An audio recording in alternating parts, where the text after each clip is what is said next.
Good morning everybody. Today we are coming towards a very important topic of this chapter, projectile motion. This is a very important topic and this is a very new topic for all of you. Projectile motion. देखो projectile का मतलब होता है कोई भी object जिसको हम ऊपर की तरफ थ्रो करें, ठीक है, और प्रोजेक्ट करें, उसे हम फेंकें ऊपर की तरफ, अर्थ से ऊपर की तरफ अगर हम किसी ऑब्जेक्ट को फेंक रहे हैं under the action of gravity, then it is called a projectile. ठीक है, जैसे हमने कोई बॉल ली, फुटबॉल ली, क्रिकेट बॉल ली या बेसबॉल ली, उसको अगर हम ऊपर की तरफ फेंक रहे हैं, फिर वो जो बॉडी है वो ग्रेविटी के अंडर, क्योंकि ग्रेविटी के अंडर हर एक बॉडी जो होती है वो एक्ट करती है और हर एक बॉडी नीचे की तरफ आती है, ग्राउंड की तरफ, तो उसे हम प्रोजेक्टाइल कह देंगे. ठीक है, जैसे हमने ये बॉल फेंकी, यहाँ से ये बॉल गई, यहाँ से लेकर ऐसे करके यहाँ पे आएगी. तो ये जो बॉल जब ऊपर गई या कोई भी प्रोजेक्टाइल अगर ऊपर गया और नीचे आया, तो जो इसकी मोशन है इसको हम दो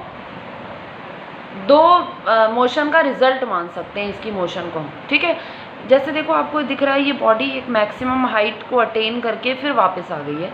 तो इसमें देखो आप, इस बॉडी ने कुछ हाइट कवर की है और मतलब कुछ इसने वर्टिकल डिस्टेंस कवर की है, कुछ इसने हॉरिजॉन्टल डिस्टेंस कवर की है. वर्टिकल डिस्टेंस इसने इतनी कवर की है, इसके बाद ये वहीं पे आ गई नीचे.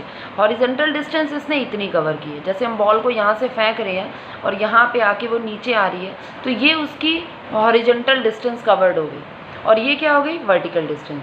तो जो मोशन है, जो प्रोजेक्टाइल मोशन है, इसका मतलब वो हॉरिजॉन्टल डिस्टेंस और वर्टिकल डिस्टेंस दोनों का क्या है, रिजल्ट है. यानी कि ऐसी मोशन, जो प्रोजेक्टाइल की मोशन है, वो दो सेपरेट मोशन का रिजल्ट है. लेकिन कैसी सेपरेट मोशन है, वो साइमल्टेनियसली चल रही है.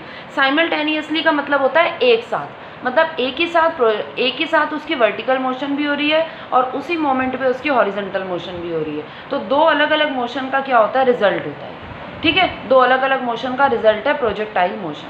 ठीक है, तो आज हम यहाँ पे प्रोजेक्टाइल मोशन के, इसमें एक बहुत बड़ा सा डेरिवेशन होता है. एग्जाम में जब इसका पूरा क्वेश्चन आता है तो आता है व्हाट इज़ प्रोजेक्टाइल मोशन, और उसका टाइम ऑफ फ्लाइट कितना होगा, उसका पाथ कैसा होगा और रेंज कितनी होगी. तो आज ये सारे टर्म्स को आज हम स्टडी करेंगे कि what is range, what is height, what is time of flight, what is trajectory, ये सब आज हम डिस्कस करने वाले हैं इसमें.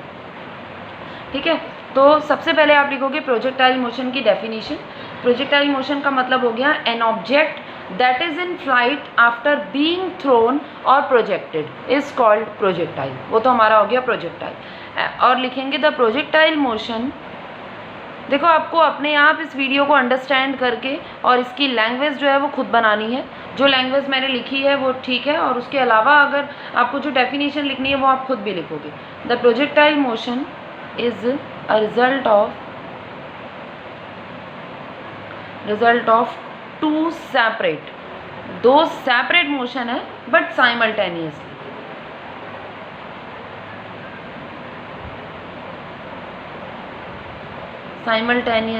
अकरिंग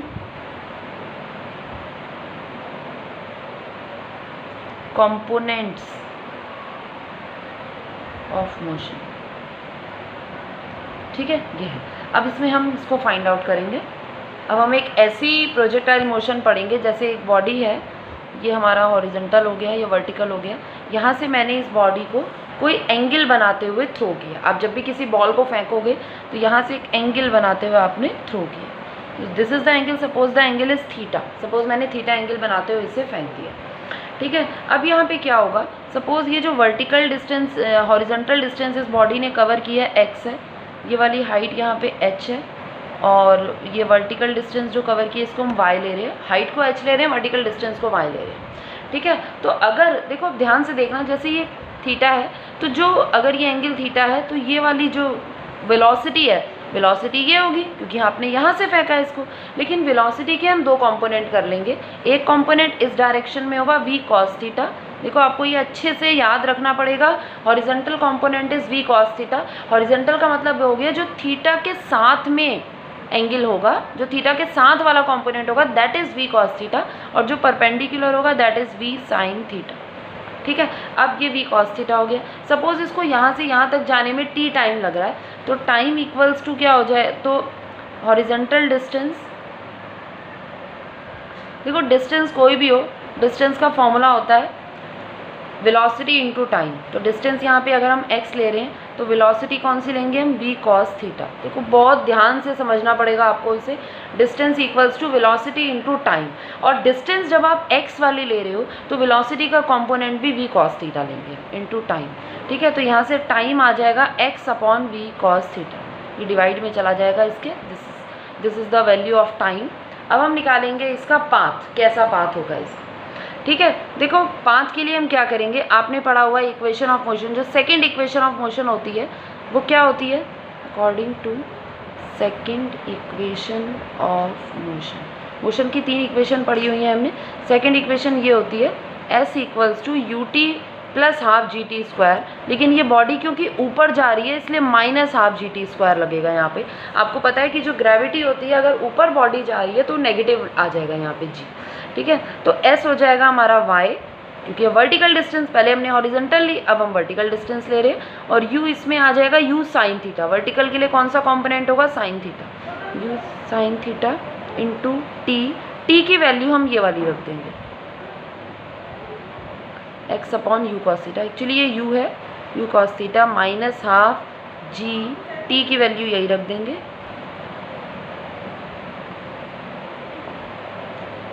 अब जरा ध्यान से देखो आप इसको, u से u cancel, sine upon cos theta होता है टेन थीटा, तो ये हो गया x tan theta minus half g x square upon ये u स्क्वायर, और ये कॉस स्क्वायर थीटा, 1 अपॉन में कॉस स्क्वायर थीटा और 1 अपॉन कॉस थीटा होता है साइन थीटा, साथ में हो गया ये साइन स्क्वायर थीटा। तो ये जो इस टाइप की इक्वेशन आ गई है हमारी।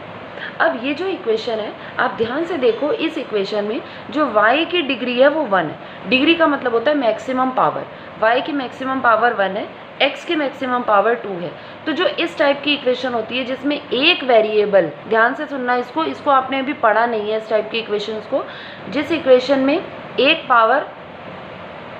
एक की मैक्सिमम पावर 1 होती है और एक वेरिएबल की 2 होती है, वो इक्वेशन होती है पैराबोला की। किसकी होती है, पैराबोला की। ठीक है, पैराबोला एक शेप है, जैसे स्फेरिकल शेप होती है वैसे पैराबोला शेप होती है, इस टाइप की शेप होती है पैराबोला। ये this is the shape of parabola. ठीक है, अब क्योंकि ये कैसी इक्वेशन आ रही है, पैराबोलिक इक्वेशन आ रही है,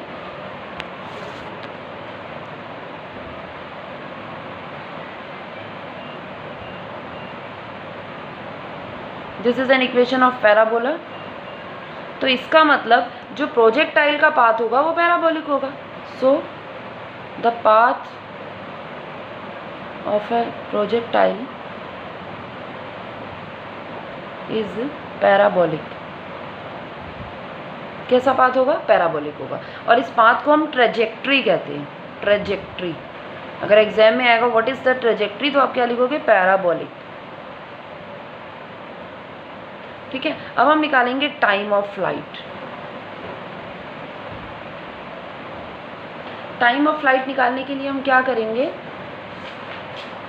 देखो क्या करेंगे हम टाइम ऑफ फ्लाइट निकालने के लिए। अब देखो, अब से थर्ड इक्वेशन ऑफ मोशन होती है v equals to u minus g t. यही होती है, ऊपर जा रही है बॉडी।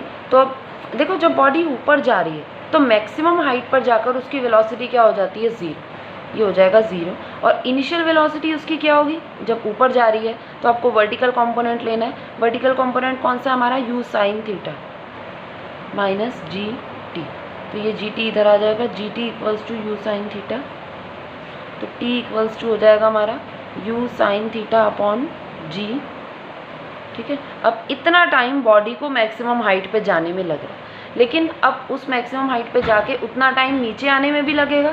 तो टोटल जो टाइम ऑफ फ्लाइट है उसका मतलब होता है जितना टाइम बॉडी को पूरा ऊपर जाने में और नीचे आने में लगता है, टोटल टाइम, वो टाइम ऑफ फ्लाइट होता है। तो टाइम ऑफ फ्लाइट कितना हो जाएगा, इसका डबल, क्योंकि इतना टाइम जाने में लग रहा है इतना ही टाइम आने में लगेगा। टाइम ऑफ फ्लाइट हो जाएगा इसका डबल, कैपिटल T, वो हो जाएगा 2T, इसका डबल, यानी कि 2u sign theta upon g. ये हो जाएगा टाइम ऑफ फ्लाइट। एक टर्म आपका ये आ गया। ये पूरा 5 मार्क्स का क्वेश्चन बनता है इससे आपका। ठीक है, अलग अलग पार्ट्स होते हैं क्वेश्चन के, ये हो गया। अब हम निकालेंगे maximum height, maximum height of projectile. Maximum height के लिए फिर हम सेकेंड इक्वेशन लगा देंगे, y equals to u t minus half g t square. ठीक है, यू हमारा कौन सा कंपोनेंट लेंगे हम जब बॉडी ऊपर जा रही है vertical, you sine theta. Time आपने अभी यहाँ पे निकाला है टाइम, ये यू साइन थीटा अपॉन जी, इतना टाइम उसको ऊपर जाने में लग रहा है ना, तो u sine theta upon g minus half g, फिर टाइम है u sine theta upon g, इसका स्क्वायर हो गया ये, ठीक है। अब ये हो जाएगा u sine theta into u sine theta हो जाएगा u square sine square theta upon g minus half, ये जी स्क्वायर है, जी से एक जी कैंसिल हो जाएगा, ऊपर बचेगा u square sine square theta upon g. अब देखो u square sine square theta upon g में से half u square sine square theta upon g minus कर देंगे तो ये बचेगा हमारे पास आधा ही बचेगा, या फिर आप इसमें एक काम और कर सकते हैं, u square sine square theta upon g common ले लेंगे पूरा, ये बचेगा 1, यहाँ बचेगा 1/2। 1 में से अगर आप 1/2 माइनस करोगे तो क्या बचेगा, 1/2 बचेगा। 1 में से अगर आप आधा माइनस करोगे आधा बचेगा, यानी कि 1/2 u square sine square theta upon g. ये फॉर्मूला आ गया हमारा मैक्सिमम हाइट का, इतनी मैक्सिमम हाइट वो अटेन करेगा। अब देखो इस पर बेस न्यूमेरिकल भी बहुत आते हैं, आपको अगर मैक्सिमम हाइट निकालनी है तो इसके लिए आपको वेलोसिटी दी जाएगी और एंगल दिया जाएगा। जी की वैल्यू आपको पता है, जी की वैल्यू होती है 9.8 मीटर पर सेकेंड स्क्वायर। ये सारी वैल्यू पुट करके आप आराम से हाइट निकाल सकते हैं, ठीक है। उसके बाद हमें एक टर्म इसमें और आ जाता है, that is the range. Range का मतलब होता है the horizontal distance covered by the body. आपको इससे पहले भी मैंने रेंज बताई थी, the horizontal distance covered by the body, covered by the projectile in the time equal to time of flight. जो पूरा टाइम ऑफ फ्लाइट है उसमें जितनी हॉरिजॉन्टल डिस्टेंस कवर होगी उसको हम रेंज कह देंगे, ठीक है। तो रेंज निकालने के लिए आपको क्या करना पड़ेगा, रेंज का मतलब एक तरह की डिस्टेंस है, और डिस्टेंस क्या होती है, वेलोसिटी इनटू टाइम। तो वेलोसिटी आप यहाँ पर कौन सी लोगे, वेलोसिटी लेंगे हम क्योंकि हॉरिजॉन्टल डिस्टेंस है। रेंज का मतलब जैसे बॉडी ने यहाँ से स्टार्ट किया, ठीक है, यहाँ से अगर बॉडी ने स्टार्ट किया तो यहाँ पे जाके गिरी वो, तो ये हॉरिजॉन्टल डिस्टेंस है, ये रेंज है। तो रेंज का मतलब वेलोसिटी इनटू टाइम। वेलोसिटी आप लोगे क्योंकि ये वाला कंपोनेंट है तो अब यही कंपोनेंट लोगे v cos थीटा, ठीक है। और टाइम कौन सा लोगे आप, पूरा जो आपका पूरा टाइम ऑफ फ्लाइट है, कैपिटल टी। कैपिटल टी की वैल्यू हमने अभी निकाली थी, वो हमारी आई थी 2u sign theta upon g, ठीक है। अब ये हो जाएगा 2u और u square sine theta cos theta upon g. अब देखो ध्यान से, 2 साइन थीटा कॉस थीटा होता है साइन 2 थीटा, तो ये हो जाएगा u square sine 2 theta upon g. ये मैं लिख देती हूँ यहाँ पे अलग से, 2 साइन थीटा कॉस, ये आइडेंटिटी है trigonometric, 2 sign theta cos theta होता है साइन 2 थीटा, ये इसकी वैल्यू रख दी, ये रेंज है, ठीक है। ये वैल्यू आ गई। अब हमने इसमें चारों चीज़ें निकालनी है, trajectory, time of flight, height और रेंज। ये 4 चीज़ें हमें इसमें निकालनी होती है। इसका जो क्वेश्चन होता है वो एक कंप्लीट पैकेज होता है, व्हाट इज़ प्रोजेक्टाइल, प्रोजेक्टाइल क्या है, आपको उसका डायग्राम बनाना है। आपको ये चारों चीज़ें अगर निकालोगे तो आपको 5 मार्क्स मिलेंगे, और जो चीज़ इसमें नहीं पूछी है क्वेश्चन में वो आपको नहीं करनी है। अगर आपसे टाइम ऑफ फ्लाइट और रेंज पूछा है तो आप वही करोगे, हाइट नहीं करोगे। जो क्वेश्चन में लिखा है उतना ही आंसर देना है आपको, पॉइंट टू पॉइंट आंसर देना है आपको इसमें।